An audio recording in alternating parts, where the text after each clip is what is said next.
ګرګین څوک و؟ ولې یې پر پښتنو ظلمونه کول او میرویس نیکه یې پر وړاندې څه ډول مبارزه پیل کړه؟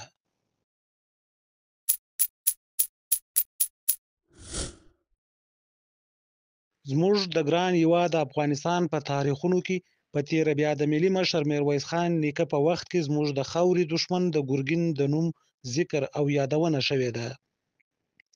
ګرګین چې په تاریخونو کې د ګرګین خان په نوم هم راغلی دی، له ارا ګرجی یا ګرجستانه و چې د 1451 زیږدیز کال د اپریل د میاشتې پر 21مه زیږېدلی و. پلار یې وختنګ نومېده. نوموړی په ګرجستان کې د یوې سیمې چې کارتلي نومېده واکمن و. دی په اوله کې عیسوي و چې وروسته یې د اسلام دین ومانه او د شهنواز خان نوم یې غوره کړ. خو وروسته یې بیا د اسلام دین پرېښود او د رومن کاتولیک عیسوي مذهب پیرو شو. تر هغه وروسته بیا د صفویانو د دویم واکمن شاه سلیمان صفوي لخوا په 1488 زیږدیز کال کې له دندې ګوښه او مخلوع کړل شو. خو کله چې په ایران کې صفوي شاه حسین پاچا شو، ده ته دنده ورکړل شو چې د ایران په کرمان کې د بلوڅانو د هغه برید مخه ونیسي چې د صفویانو حکومت پر خلاف ترسره شوی و. او په دې توګه ګرګین هغو بلوڅانو ته ماتې ورکړه چې د صفوي شاه حسین پر خلاف یې د بغاوت جنډه راوچته کړې وه. کله چې ګرګین په کرمان کې بلوڅانو ته ماتې ورکړه، نو دا ځل صفوي حکومت نوموړی د پښتنو د ټکولو لپاره د 100,000 پوځیانو سره کندهار ته ولېږه او نوموړي د ایراني صفوي حکومت د بیګلربیګي یا گورنر جنرال په توګه په کندهار کې دنده سرته رسوله. ګرګین او پوځونو یې د کندهار پر بې ګناه خلکو ډیر ظلمونه وکړل. ده به د خلکو څخه ملا ماتونکې مالیه یا ټیکسونه اخیستل. دی ډیر ظالم انسان و او کله به یې چې د شرابو په نشه کې ډوب شو، نو ظلمونه به یې نور هم زیات شول. خلک به یې وهل، ټکول او هر ډول ظلمونه به یې پرې کول.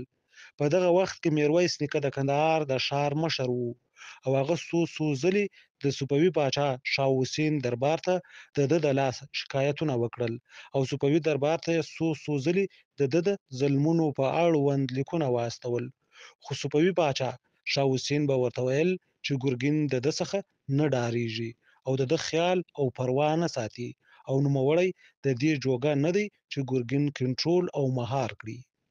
کله چې ګرګین د حاجي میرویس خان هوتک د دې کړنو او شکایتونو څخه خبر شو، نو دی د ایران صفوي دربار دښمن وګاڼه او دی د کندهار د ښار له مشرۍ نه معزول او ګوښه کړ او د ملګرو سره یې ایران ته ولېږه چې د ده له لاسه یې صفوي دربار ته شکایتونه کړي ول.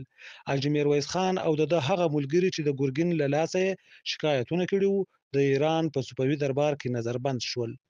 خو تر څه مودې وروسته میرویس خان د خپلې سیاسي پوهې او لیاقت په وجه په دې وتوانېد چې د صفوي دربار لوړپوړي چارواکي او ان په خپله صفوي پاچا په دې قانع کړي چې ګرګین یو نالایقه انسان دی او دوی د ګرګین پر خلاف بدبینه کړل. خو سره له دې هم صفوي دربار د میرویس نیکه یوې غوښتنې ته هم چندانې پاملرنه او توجه ونه کړه. کله چې میرویس نیکه د ایران د صفوي دربار نه ناامیده او ناهیله شو، نو د هغه نه اجازه ترلاسه کړه او د بیت الله شریفې د حج په نیت روان شو. د هلته د دیني عالمانو نه دا فتوا ترلاسه کړه چې ګرګین باید ووژل شي او هغه عالمانو د ګرګین د وژلو فتوا صادره کړه او د هغه فتوا چې دیني عالمانو پرې لاسلیکونه کړي ول له ځان سره کندهار ته راوړه. کله چې میرویس نیکه د بیت الله شریفې د حج نه بیرته کندهار ته ستون شو، نو د کوکران په سیمه کې چې ارغنداب ته نږدې پرته ده یوه ملي جرګه راوبلله او په هغه جرګه کې د اسلامي عالمانو هغه فتواګانې دوی ته ښکاره کړې چې ده له هغو نه ترلاسه کړې وې. باید زیاته کړو چې دا وخت په پښتنو کې له میرویس نیکه پرته بل څوک نه و چې پښتانه یې د صفوي حکومت او ګرګین د ظلمونو نه ژغورلي وای. میرویس نیکه بیا تر دې وروسته یوه بله جرګه راوبلله چې هغه جرګه د کندهار په ختیځ کې د مانجې په سیمه کې جوړه شوه چې دغه تاریخي جرګه زموږ په تاریخونو کې د مانجې د جرګې په نامه سره مشهوره ده. د مانجې په جرګه کې چې د کندهار د بیلابیلو قومونو منلو مشرانو لکه سیدال خان ناصر، بابو جان بابی، بهادر خان، ملا پیر محمد هوتک، مشهور پمیاجي یوسف خان هوتک، عزیز خان نورزی، نورخان بړیڅی، ګل خان بابړ، نصرو خان الکوزی، د میرویس نیکه ورور یحیی خان، د میرویس نیکه وراره محمد خان مشهور په حاجي انکو او یونس خان کاکړ برخه اخیستې وه.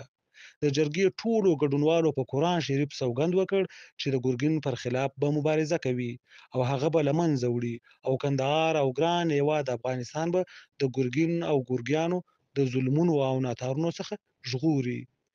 میرویس نیکه د ګرګین او د هغه د لښکرو د له منځه وړلو لپاره یو پلان جوړ کړ او دا پلان یو داسې پلان و چې بل هیڅ څوک پرې خبر نه شول. یوازې میرویس نیکه او د هغو ملګرو ته هر څه معلوم وو چې په جرګه کې یې له ده سره یو ځای د هېواد د ژغورنې سوګندونه اخیستي وو. په دغه وخت کې د ارغستان په سیمه کې چې اوس د کندهار یوه ولسوالۍ ده، خلکو ګرګینیانو ته د مالیو د ورکولو نه انکار وکړ او ګرګین په خپله د دغه خلکو د ټکولو لپاره هلته ولاړی او پر هغو خلکو یې ظلمونه پیل کړل. میرویس نیکه ګرګین د ارغستان په دی شیخ کې په یوه باغ کې د هرکلي لپاره ومانه او یوه میلمستیا یې ورته جوړه کړه.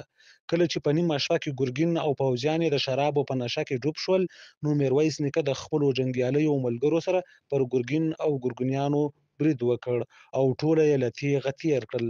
په دې توګه ګرګین او د هغه سره راغلي 3000 لښکرې ماتې شوې او پاتې پوځونه د کندهار نه وتښتېدل او په کندهار کې د میرویس نیکه په مشرۍ ملي حکومت جوړ شو. که څه هم صفویانو بیا څو ځلې د کندهار د نیولو لپاره لښکرې ورولېږلې، خو هر ځل د میرویس د مدبرې مشرۍ په وجه ایراني لښکرې ماتې شوې.